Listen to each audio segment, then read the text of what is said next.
ভেনেজুয়েলার রাজধানী কারাকাস সহ দেশটির একাধিক রাজ্যে বিমান হামলা চালিয়েছে যুক্তরাষ্ট্র। নাম প্রকাশে অনিচ্ছুক মার্কিন কর্মকর্তারা সংবাদ মাধ্যমকে এই হামলার বিষয়টি নিশ্চিত করেছেন। এই নজিরবিহীন ঘটনার প্রেক্ষিতে ভেনেজুয়েলার প্রেসিডেন্ট নিকোলাস মাদুরো তাৎক্ষণিকভাবে সারা দেশে জাতীয় জরুরি অবস্থা ঘোষণা করেছেন। হামলার ঠিক আগেই চলমান সামরিক তৎপরতার কারণ দেখিয়ে ভেনেজুয়েলার আকাশসীমায় বাণিজ্যিক বিমান চলাচল নিষিদ্ধ করে মার্কিন ফেডারেল এভিয়েশন অ্যাডমিনিস্ট্রেশন। এর পরপরই কারাকাসে অন্তত ৭টি বিকট বিস্ফোরণের শব্দ শোনা যায়। ভেনেজুয়েলা সরকারের অভিযোগ, যুক্তরাষ্ট্র কারাকাস, মিরান্ডা, আরাগুয়া, লা গুরাইরা রাজ্যে বেসামরিক ও সামরিক স্থাপনা লক্ষ্য করে সামরিক আগ্রাসন চালিয়েছে।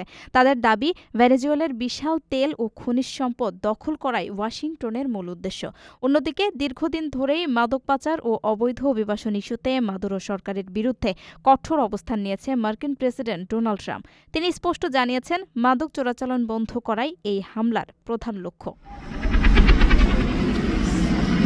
উল্লেখ্য, ২০২৪ সালে নির্বাচনে মাদুরোর বিজয়কে স্বীকৃতি দেয়নি যুক্তরাষ্ট্র, যা দুই দেশের উত্তেজনাকে চরমে নিয়ে গিয়েছিল।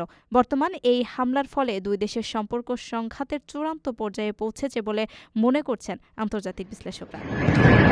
আপনার স্বপ্নগুলো আকাশ ছুবে প্রবাসীর হেলিকপ্টারের মাধ্যমে। বিয়ে, জন্মদিন অথবা যে কোনো বিশেষ প্রয়োজনে হেলিকপ্টার ভাড়া স্ক্রিনে দেয়া নাম্বারে। প্রবাসীর হেলিকপ্টার, নিরাপদ ও সাশ্রয়ী বাহনের বিশ্বস্ত নাম।